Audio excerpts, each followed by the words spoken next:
Welcome to my channel, The Binge Eating Therapist. I'm Sarah, former binge eater turned psychotherapist, and my mission is to use this space to bring content to you to help you understand your struggle with food and break free from binge eating. Now, I'm recording this video while I'm in the middle of an online retreat with Geneen Roth. So forgive me, but my next few videos are likely to be heavily influenced by Geneen's teachings. And if you haven't heard of Geneen Roth, she is an American lady who's written 10 books, I think it is, about women and their relationship with food. She's been on Oprah. I have talked about her on this channel before and recommended her book, Women, Food and God. I'll put a link for it below. It was a book I read when I was really struggling and I found it incredibly helpful.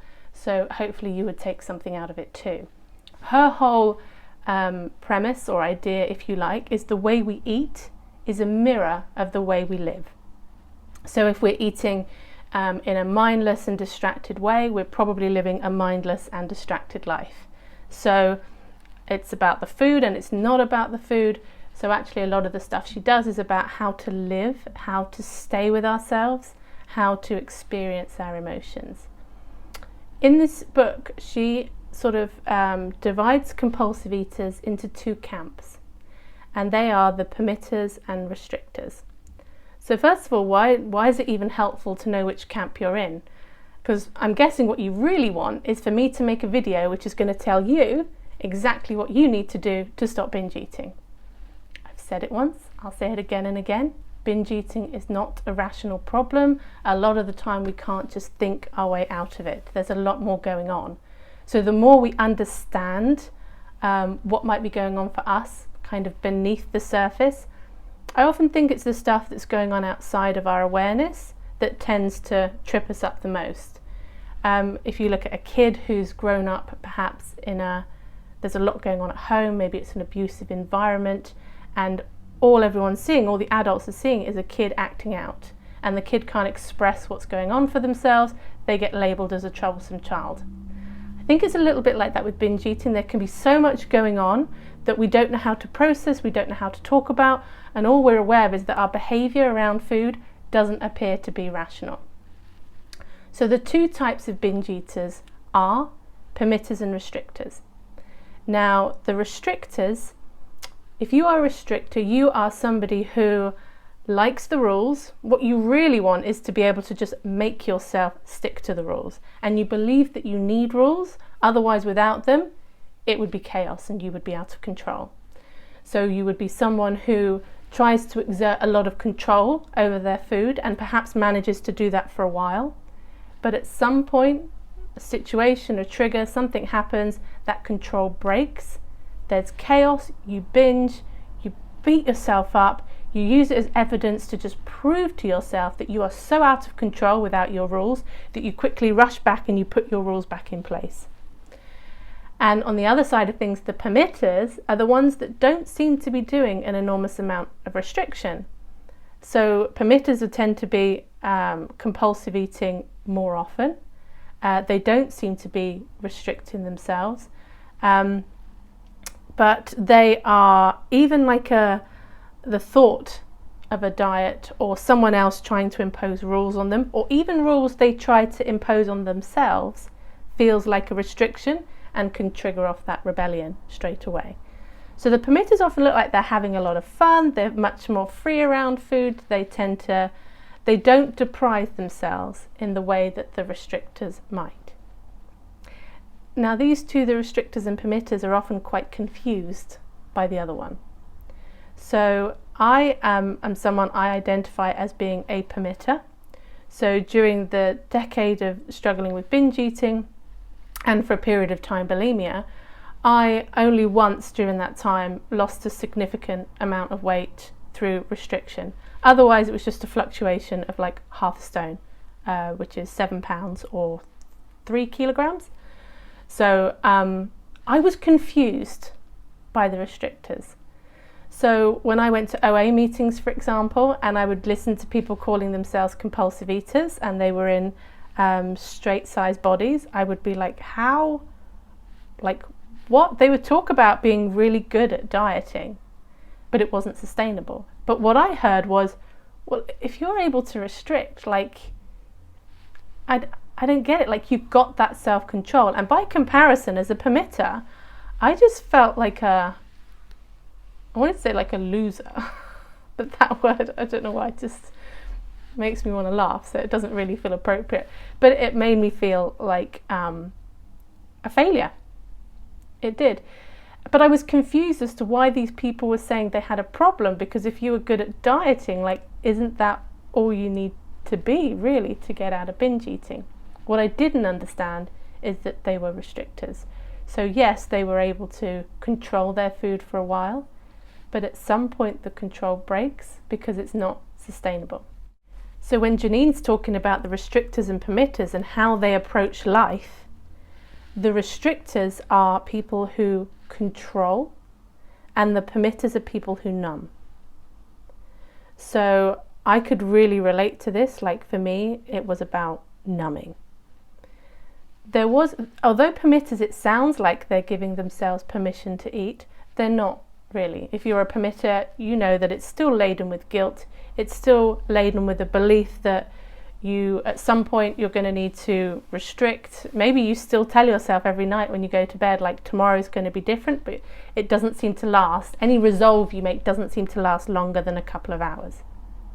Something I've observed about the difference between the two of these is what I'm seeing is people who restrict, like, their existential fear, if you like, is of being out of control. That for them is the worst thing ever. Whereas the permitters, the existential fear is of being controlled. So even things you tell yourself as a permitter feel like external control. And suddenly it feels like, even though you're the one saying it to yourself, it suddenly feels confining and that you're no longer free. So how do you know which one you are? Well, maybe as I'm talking, you've got a bit of an instinct about that. But I suppose, are you somebody who would like to be able to stick to the rules, or like to be able to find a way to eat without the rules? And also, just because this is two different camps, it doesn't mean that we don't visit the other camp. So someone who restricts, the moment they binge, they become a permitter in that moment. And the permitter, each time they're resolving to follow certain rules, to go on a diet, to rein their eating in, they become a restrictor. But we tend to have one that we're a bit more drawn to than the other. So I've certainly had that experience of wanting nothing more than to be in control as a restrictor. But because my tendency is that of a permitter, it never lasted very long. So what it meant for me as a permitter is that in order for me to say no to a certain food or an urge to binge, I need to know that I can say yes.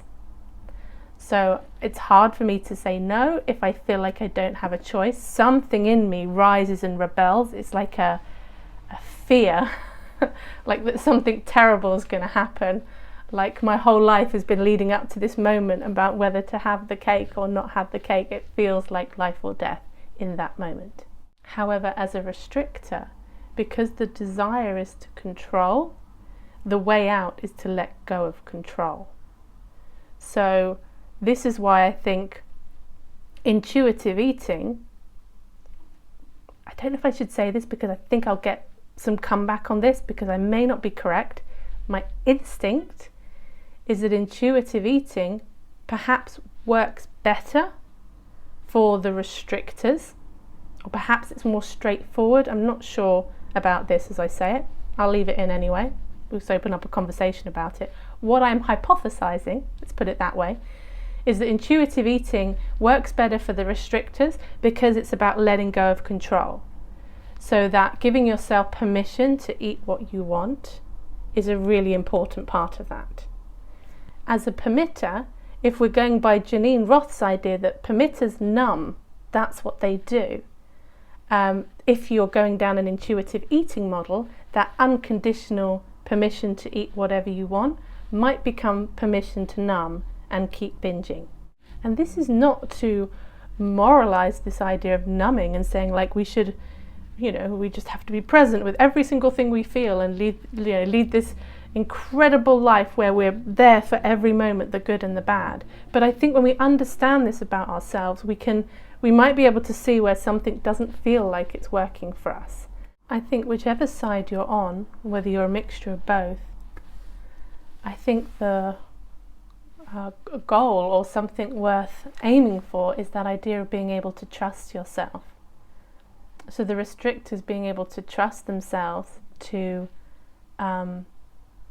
be worthy of nourishing themselves, that they can say no without the rules, that they can start to listen to their bodies.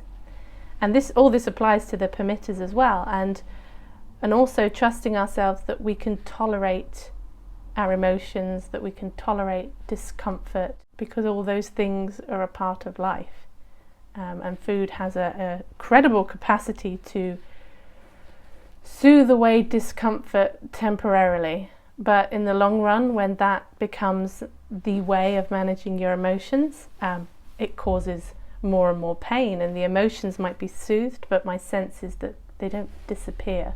They just go dormant, ready to be reactivated again at another time. When we start to explore and understand our patterns and what may be driving the way we binge, it's a way of helping us to figure out what are the things that are going to be useful to us and what are the things that get in the way. I think it also explains why, if you are in the permitter camp and you're listening to a restrictor talk about their binge eating recovery, or vice versa, it's just not going to resonate. So let me know if you are a permitter or restrictor, and whether this video has been useful. I'm contemplating whether to do a video about what I learn from a personal perspective on this retreat. I can't talk about the content of the retreat for copyright reasons, but I could do a video about my experience and what came up for me. I don't know if videos about me are particularly helpful or not. Maybe you want me to come here and talk about our therapist, or talk about it from a therapist perspective. I'm conscious about making it all about me, but I'm also conscious that sometimes we really resonate with people when we hear their experience. So let me know if you would like me to do a video about that. I'm kind of in two minds about it at the moment. But go well, my friends, and I will see you on the next video.